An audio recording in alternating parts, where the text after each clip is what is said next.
কোরআন শরীফে আছে, আল্লাহ বলছে যারা নামাজ পড়ে না, মালাকুল মউত আজরাইল খোদার কসম জান কবজের সময় কলিজা থেকে রুহুটা টান দিয়া ছিঁড়া ফেলবে, একটু টান দিয়া ছিঁড়া ফেলবে।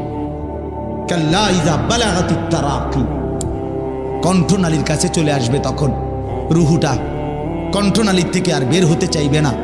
গলায় যেমন আটকাইয়া যায়, আটকাইয়া যাবে রুহু বেঈমানের, নাফরমানের। তো ফেরেশতা আল্লাহর নবী বলেন মালাকুল মউত আজরাইল টাইনা হেসরাইয়া ছিঁড়া ছিন্ন ভিন্ন করে রুহুটা টেনে বের করবে।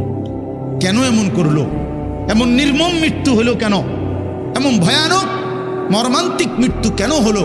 কোরআন শরীফ আল্লাহ সরাসরি বলছে ফালা সাদ্দাকা ওয়ালা সাল্লা, কারণ হলো সে আমি আল্লাহকে বিশ্বাস করে নাই, ওয়ালা সাল্লা, এবং কি করে নাই, এবং কি করে